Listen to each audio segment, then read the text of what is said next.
بسم اللہ الرحمن الرحیم۔ السلام علیکم، ہمارے چینل پر خوش آمدید۔ آج میرے شوہر کی پاکستان کی فلائٹ، میرے شوہر 7 سال کے بعد پاکستان چھٹی پر آ رہے تھے۔ میں نے جب سے اپنے شوہر کی واپسی کا سنا تھا، میرے دل کی حالت بہت عجیب سی ہو رہی تھی۔ جانے کتنی بار میں نے اپنے گھر کی صفائی کی تھی، پھر بھی مطمئن نہیں ہو پا رہی تھی۔ اپنے شوہر حارث کے آنے والے دن میں نے جو جوڑا زیتن کرنا تھا، وہ جوڑا بھی کتنی بار خود پر لگا کر آئینے میں دیکھ چکی تھی کہ آیا مجھ پر یہ کلر اور ڈیزائن اچھا بھی لگے گا یا نہیں۔ میں چاہتی تھی کہ جب میں ان کے سامنے جاؤں تو حارث مجھے دیکھتا ہی رہ جائے، اور اپنی اس کیفیت اور سوچ پر مجھے خود بھی حیرت اور شرمندگی ہو رہی تھی۔ میں جو یہ سوچتی تھی کہ حارث کے ہونے نہ ہونے سے مجھے کوئی فرق نہیں پڑتا تھا، اور نہ ہی کبھی مجھے ان سے کوئی لگاؤ یا انسیت ہو سکتی ہے۔ میں جو حارث کے سامنے ہونے سے شدید الجھن محسوس کرتی تھی اور چاہتی تھی کہ وہ مجھ سے دور رہے اور بس میری آسائش کا خیال رکھے۔ بس آج میں اسی حارث کا بے تابی سے انتظار کر رہی تھی۔ ان کی دوری نے مجھے احساس دلایا تھا کہ وہ میرے لیے کتنے ضروری ہیں، اور یہ بھی کہ میں ان کی کمی شدت سے محسوس کرتی ہوں اور ان کو بہت یاد کرتی ہوں۔ میں دل ہی دل میں حارث سے بہت شرمندہ تھی، اور میں نے سوچ لیا تھا کہ میں ان سے معافی مانگ لوں گی۔ وہ مجھے بہت پیار کرتے تھے، مجھے ضرور معاف کر دیں گے، یہی سب سوچتے اور گھر کی سیٹنگ میں وقت گزار رہی تھی، اور وقت تھا کہ گزر کر ہی نہیں دے رہا تھا، جبکہ میں بے چینی سے حارث کے لوٹ آنے کا انتظار کر رہی تھی۔ اللہ اللہ کر کے وہ دن بھی آن پہنچا جس دن حارث نے آنا تھا۔ میں وقت سے پہلے ہی ایئرپورٹ پر پہنچ گئی تھی اور بے تابی سے ہر گزرتے شخص میں حارث کو تلاش کر رہی تھی۔ ان 7 سالوں میں جانے وہ کتنا بدل گیا ہوگا۔ جب سے وہ گیا تھا، اس نے ایک بار بھی مجھے نہ ویڈیو کال کی تھی اور نہ مجھے اپنی کوئی تصویر بھیجی تھی۔ ظاہر ہے وہ مجھ سے بہت ناراض تھا۔ آخر میں نے دل توڑا تھا اس کا۔ میں دل ہی دل میں شرمندگی محسوس کرتے ہوئے تصور میں حارث کا روٹھا چہرہ دیکھنے لگی، اور ایک بار پھر بھیڑ میں حارث کو ڈھونڈنا چاہا۔ بالآخر آدھے گھنٹے کے انتظار اور تلاش کے بعد مجھے حارث آتا دکھائی دیا۔ وہ بالکل نہیں بدلا تھا، البتہ اس کی چال ڈھال اور لباس میں بہت بہتری آ گئی تھی۔ میں بہت جوش سے آگے بڑھی، اور اس سے پہلے کہ میں حارث کے پاس جا کر رکتی، میں نے ایک حسین برٹش عورت کو دیکھا جو حارث کا ہاتھ تھامے قدم ملا کر چل رہی تھی۔ حارث کے ساتھ عورت کو دیکھ کر میں جیسے اپنی جگہ پر جم سی گئی تھی، اور دل کیا کہ یہیں سے واپس گھر چلی جاؤں، مگر اتنے میں حارث کی نظر مجھ پر پڑ گئی تھی۔ وہ جیسے مجھے ایئرپورٹ پر دیکھ کر حیران ہوا تھا۔ شاید اس کو مجھ سے یہ توقع نہیں تھی کہ میں اس کو لینے ایئرپورٹ پر آ سکتی ہوں۔ میں مرے مرے قدموں سے حارث کی طرف بڑھی۔ مجھے دیکھ کر حارث کی آنکھوں میں پہلے حیرانی اور پھر ویرانی اتری تھی، جو کہ میں نے واضح طور پر محسوس کی تھی، اور میرا دل ڈوب سا گیا تھا۔ لیکن پھر اپنے خیالات کو جھٹک کر آگے بڑھی اور حارث کو ملی۔ اس نے مجھے کندھے سے تھام کر اپنے قریب کیا اور کیسی ہو بول کر دور کر دیا۔ میں تو حارث کی اس بیگانگی اور اجنبیت پر کٹ کر رہ گئی تھی، یعنی میری سزا کے دن شروع ہو گئے تھے۔ میں نے سوالیہ نظروں سے اس انگریز عورت کی طرف دیکھا تو حارث بولا کہ ان سے ملو، یہ روزی ہیں، میں انہی کے ساتھ کام کرتا ہوں۔ یہ سن کر میں نے خود کو تسلی دی کہ یعنی وہ ایک باس سے زیادہ کچھ نہیں ہے۔ میں نے اس سے مسافر کے لیے ہاتھ بڑھایا تو اس نے سرد مہری سے میرا ہاتھ نظر انداز کر کے روکھا سا ہیلو کیا تھا، جس پر میں شرمندہ سی ہو گئی تھی اور پیچھے ہٹ کر ٹھہر گئی۔ ایسا لگ رہا تھا جیسے میں بالکل اجنبی لوگوں کے پاس رکی ہوئی ہوں۔ واپسی پر میں سارا راستہ بالکل خاموش بیٹھی رہی۔ میری ساری خوشی، سارا انتظار اور ساری بےتابیاں جیسے ہوا ہو گئی تھی۔ میں خالی خالی ویران آنکھوں سے شیشے کے باہر دیکھنے لگی، اور میری خاموشی کو تو حارث نے جیسے محسوس ہی نہیں کیا تھا، بلکہ وہ مجھے مکمل طور پر نظر انداز کیے روزی میم کو پاکستان کی جگہیں اور مقامات دکھا اور بتا رہے تھے۔ ایسا لگ رہا تھا جیسے گاڑی میں ان 2 کے علاوہ کوئی بھی نہیں ہے۔ اس سب سے میرا دل بری طرح ٹوٹا تھا۔ میں بمشکل خود پر قابو کیے بیٹھی تھی، ورنہ تو میرا دل کر رہا تھا کہ تاڑے مار مار کر روتی رہوں۔ جیسے ہی گھر پہنچے، سب سے پہلے میں گاڑی سے اتری اور دوڑ کر اپنے کمرے کے واش روم میں چلی گئی اور پھوٹ پھوٹ کر رو دی۔ کافی دیر رونے کے بعد میں نے منہ دھویا اور باہر آئی اور سیدھا کچن کا رخ کیا۔ میں نے حارث کے لیے اس کے پسندیدہ کھانے بنائے تھے۔ اب وہی کھانا گرم کر کے میں نے ٹیبل پر لگا لیا اور ان کو بلا آئی۔ تب میں نے محسوس کیا کہ حارث مجھے دیکھ رہے ہیں۔ میں نے نظر اٹھا کر حارث کو دیکھا تو انہوں نے مجھے دیکھ کر پھر نگاہیں پھیر لی، اور روزی کو ساتھ لیے کھانے کی ٹیبل پر پہنچ گیا۔ اب وہ دونوں میرے سامنے کی کرسیوں پر بیٹھے کھانا کھا رہے تھے اور آپس میں باتیں کر رہے تھے۔ وہ انگریز عورت تو جیسے حارث کو بالکل اکیلا نہیں چھوڑنا چاہتی تھی کہ میں حارث سے بات کر سکوں، مگر میں اس سب میں نہیں بول سکتی تھی کیونکہ حارث کو اس مقام تک لانے والی میں خود تھی۔ اب مجھے سب کچھ جیسے تیسے برداشت کرنا تھا۔ کھانا کھانے کے بعد جب وہ دونوں ڈرائنگ روم میں بیٹھ گئے اور میں نے سارے برتن سمیٹ کر کچن میں رکھے اور ہمت کر کے اس عورت کو جا کر کہا کہ گیسٹ روم ریڈی ہے، آج جا کر ریسٹ کر لیں۔ میں حارث کے ساتھ بات کرنا چاہتی تھی مگر میری اذیت مزید دوہری ہوئی جب اٹھتے ہوئے اس عورت نے حارث کا ہاتھ تھام کر اس کو کہا کہ اٹھو حارث، میں واقعی بہت تھک گئی ہوں اور ریسٹ کرنا چاہتی ہوں، اور سنو تم جب تک میں خود اٹھ کر باہر نہ ہوں تم ڈراؤنا مت کرنا، اوکے؟ تب میں جیسے برداشت کی حد سے باہر چلی گئی، اس لیے ذرا سرد لہجے میں کہا کہ تم جاؤ ریسٹ کرو، حارث میرے پاس بیٹھا ہے، مجھے اس سے بات کرنی ہے۔ اور میرے خیال میں حارث اپنی بیوی سے ہی ملنے آئے ہیں۔ تب میری بات سن کر وہ طنزیہ مسکرائی اور بولی کہ حارث تم سے ملنے نہیں، اپنی بیوی کے پاس پاکستان کی سیر کرانے لایا ہے۔ اس کی بات سن کر میں ہو رہ گئی تھی اور پھٹی پھٹی آنکھوں سے حارث کو دیکھنے لگی۔ تب حارث نے کہا تم جاؤ میں بات کر کے آتا ہوں، تو حارث کی بات پر سر ہلا کر اور ذرا جلدی آنا کہہ کر گیسٹ روم میں چلے گئی۔ اور تب حارث میری طرف متوجہ ہوئے اور بولے کہ وہ رہا سوٹ کیس تمہاری پسند اور خواہش کے مطابق سارا سامان جس کی تم ہر وقت فرمائش کرتی رہی ہو اور جن چیزوں کی تم کو طلب ہے، اور یہ گھر، گاڑی، بینک بیلنس، گولڈ کی جیولری اور یہ سارے تحائف سب اس عورت کی وجہ سے لینا ممکن ہوا ہے، اور تمہاری انہی ساری فرمائشوں کو پورا کرنے کے لیے میں قربانی کا بکرا بنا۔ اور ویسے بھی تم کو تو بس یہی سب چاہیے تھا، میری تو تمہیں کبھی بھی ضرورت نہیں رہی تھی، اور تم یہی تو چاہتی تھی کہ میں تم سے دور رہوں اور تمہاری عیاشی کا سامان پورا کروں، اور میں نے وہی کیا۔ تمہاری خوشیوں کی خاطر میں نے روزی سے شادی کر لی اور اس کے بدلے میں وہ تمہاری ساری فرمائشوں کا خرچ اٹھا رہی ہے، اور میرا خیال کہ تم مجھ سے گلہ رکھنے کا کوئی حق رکھتی ہو۔ یہ بول کر حارث گیسٹ روم میں روزی کے پاس چلا گیا اور میں نڈھال سی ہو کر صوفے پر گرتی چلی گئی۔ میرے ہاتھ خالی رہ گئے تھے اور کل تک میں جن چیزوں کی طلب میں اپنے شوہر کو ناراض کر بیٹھی تھی، آج مجھے وہ سب زہر لگ رہا تھا۔ میں نے ایک بار پھر اس سوٹ کیس کی طرف نہیں دیکھا تھا۔ واقعی میں نے وہ حق کھو دیا تھا کہ میں اپنے شوہر سے لڑ سکتی کہ اس نے دوسری شادی کیوں کی۔ میں نے خود ہی تو اس سے یہ ساری باتیں کی تھی، اور اس وقت میں نے حارث کی نم آنکھیں بھی نظر انداز کی تھی۔ مجھے یاد آ رہا تھا کہ کیسے میں نے اس رشتے پر فساد کیا تھا اور خوب ہنگامہ کیا تھا۔ حارث میری پھپھو کا بیٹا تھا اور پھپھو کی شدید خواہش تھی کہ ان کی ایک بھتیجی ان کے اکلوتے بیٹے کی بیوی بنے، اور اپنی اس حسرت کو دل میں لیے وہ اللہ کو پیاری ہو گئی تھی۔ اور تب اپنی بہن کی وفات پر دکھی ہوتے ہوئے میرے بابا نے میرا ہاتھ حارث کے ہاتھ میں دینے کا فیصلہ کیا، کیونکہ اس وقت میرے دونوں چچاؤں نے پھپھو کی بات کے بعد ان کی خواہش کو نظر انداز کیا تھا کہ پھپھو کا بیٹا معمولی سی نوکری کرتا تھا اور ہم سب کی فیملیز اچھی خاصی پیسوں والی تھی، اس لیے اپنی امیر بیٹیاں قریب بھانجے کو دینے کے حق میں نہیں تھی، اور میری بڑی بہن کا بھی رشتہ چاچو کے بیٹے سے ہو چکا تھا، لہٰذا یہ ڈھول میرے گلے پڑا تھا۔ جس دن مجھے پتا چلا کہ بابا میرا رشتہ اپنے غریب فقیر بیٹے حارث سے کر چکے ہیں تو میں نے بہت چوٹ ڈالا تھا اور پوری کوشش کی کہ یہ رشتہ ٹوٹ جائے۔ میں کسی صورت اس کی بیوی بننے کے حق میں نہیں تھی۔ مجھے تو حارث کزن کے طور پر بھی پسند نہیں تھا۔ وہ غریب سا کنزور لڑکا اور انتہائی سستے کپڑے پہننے والا مجھے کبھی بھی پسند نہیں آیا تھا، اور اب مجھے کہا جا رہا تھا کہ میں اس کی بیوی بنوں۔ میں تو غصے سے پاگل ہو گئی تھی، اور میری لڑائی میں میری ماما اور بڑی بہن بھی برابر کی شریک تھی۔ وہ بھی اٹھتے بیٹھتے بابا کو باتیں سناتی، پھر اس سے پہلے کہ میں یہ رشتہ ختم کراتی بابا کو ہارٹ اٹیک ہو گیا اور وہ ہاسپٹل میں ایڈمٹ ہو گئے۔ بابا کی حالت ہم بہن بھائیوں کے لیے بہت تکلیف دہ تھی۔ ہمیں اپنے بابا سے بہت پیار تھا۔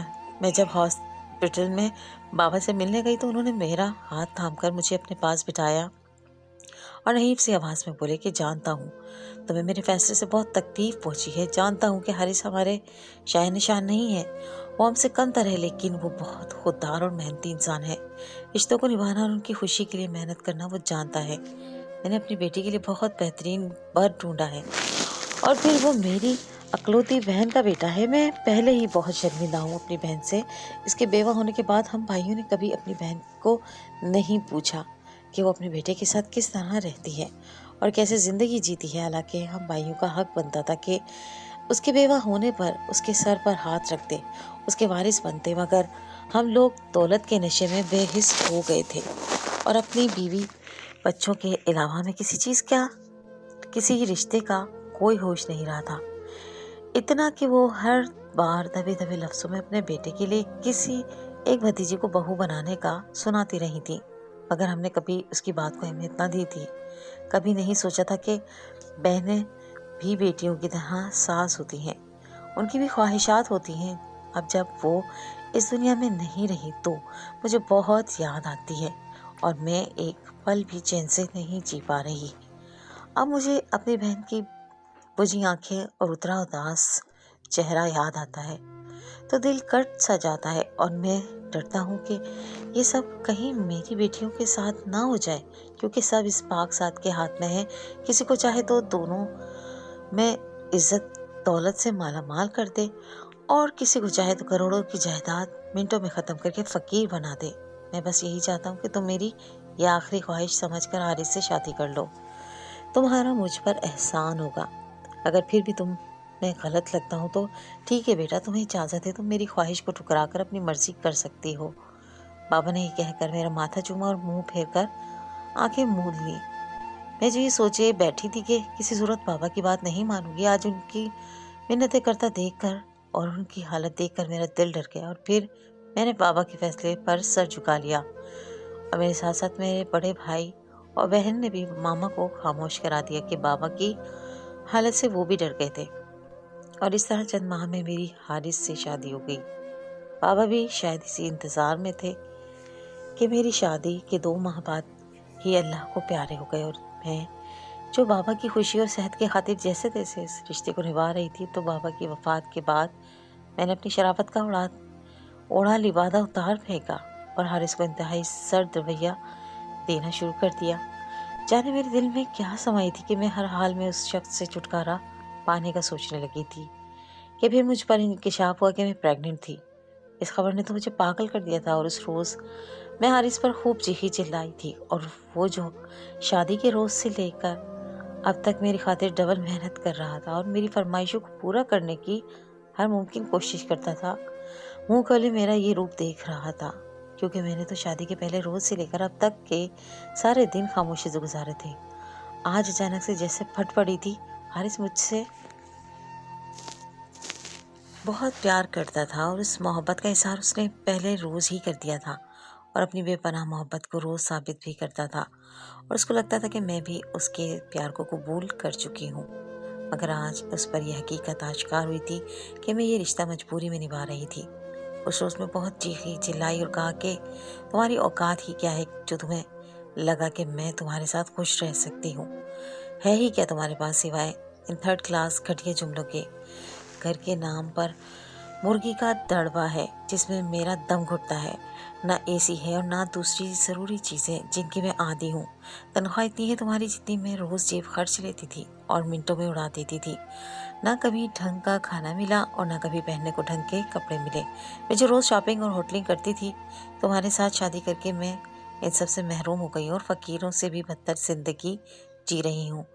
شادی سے پہلے میرا اتنا بڑا فرینڈ سرکل تھا، اب ان فرینڈ سے بھی مجھے دور ہونا پڑا، کیونکہ ان سے کانٹیکٹ کی صورت میں مجھے تمہیں ان سب سے ملوانا پڑتا، اور میرے لیے اس سے بڑی ذلت اور کوئی نہیں کہ میں تمہارے جیسے شخص کی بیوی ہوں، اور تمہاری وجہ سے میں اپنے گھر اور خاندان سے بھی کٹ کر رہ گئی ہوں، اور اب تم چاہتے ہو کہ میں تم کو اگلے انسان کی اولاد بھی پیدا کروں اور ہمیشہ کے لیے اس دلدل میں پھنس جاؤں۔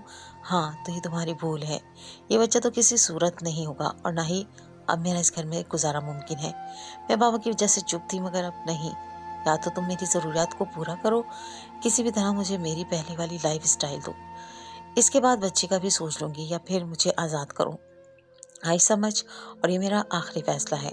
اتنا بول کر میں کمرے سے باہر چلی گئی، اور جاتے ہوئے حارث کے دھواں چہرے اور نم آنکھوں کو بھی مکمل طور پر نظر انداز کر دیا۔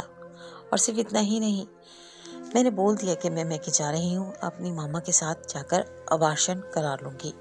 تب وہ میری منتوں پر اتر آیا کہ میں بچہ ضائع مت کراؤں، وہ میری ساری خواہشات کو پورا کرے گا، اور علیحدگی کا تو سوچو بھی مت، کیونکہ اس نے میرے بابا سے وعدہ کیا تھا کہ وہ مجھے کبھی تنہا نہیں کرے گا اور مجھے بہت خوش رکھے گا، اور یہ بھی کہ وہ مجھ سے بہت پیار کرتا ہے اور میرے بغیر نہیں رہ سکتا۔ مگر میں نے طنزیہ مسکرا کر کہا کہ اگر اتنی چاہت ہے تو میرے برابر آنے کی کوشش کرو، اور یہ بچہ کسی صورت نہیں ہوگا۔ اور پھر اس کی منتوں اور آنسوؤں کی پرواہ کیے بنا ہی میں نہ صرف ماما کے پاس چلی گئی بلکہ بچہ بھی ضائع کرایا، اور 1 ہفتے بعد نہ چاہتے ہوئے گھر واپس آئی تھی۔ اب میں نے دیکھا کہ حارث بالکل چپ سا ہے اور زیادہ تر وقت گھر سے باہر گزارتا، بلکہ آدھی رات کو ہی گھر لوٹتا تھا، مگر مجھے اس کی کوئی پرواہ نہیں تھی اور نہ کی میں نے جاننے کی کوشش کی تھی کہ وہ سارا دن کہاں لگاتا ہے۔ میں اس سے بے تحاشا بیزار ہو چکی تھی۔ تب ایک دن وہ میرے پاس آیا اور بولا کہ میں لندن جا رہا ہوں، مجھے وہاں نوکری مل گئی ہے اور 3 دن میں میری فلائٹ ہے اور چھٹی 7 سال بعد ملے گی۔ اب جلد ہی تمہاری ساری خواہشات پوری ہو جائیں گی جو تم چاہتی ہو تمہیں ملے گا۔ ہاں مگر میں اس سب میں تم سے دور ہو جاؤں گا اور تم مجھے ہمیشہ کے لیے کھو دو گی۔ یہ بولتے ہوئے اس کا لہجے میں بہت دکھ اور بہت اداسی کھلی ہوئی تھی، مگر مجھے تو بس یہی بات سمجھ میں آئی تھی کہ میری دھمکی کام کر کے اب میں بھی امیر ہو جاؤں گا، اور گھر میں جو سب بہن بھائی اور چچا زاد کزنس میرا مذاق بناتے ہیں سب کو چپ لگ جائے گی۔ میں تو خوشی سے پاگل ہی ہو گئی اور اس کو بول دیا کہ ہاں جاؤ اور کوئی مسئلہ نہیں، کیا تم 70 سال بعد آؤ، مجھے کوئی فرق نہیں پڑتا، اور نہ ہی مجھے تمہاری چاہت اور طلب ہے۔ بس مجھے اپنا پرانا لائف اسٹائل چاہیے، اور بے شک ہو جاؤ مجھ سے دور اور کسی اور کو بھی اپنی زندگی میں شامل کر لو، میری طرف سے اجازت ہے تمہیں۔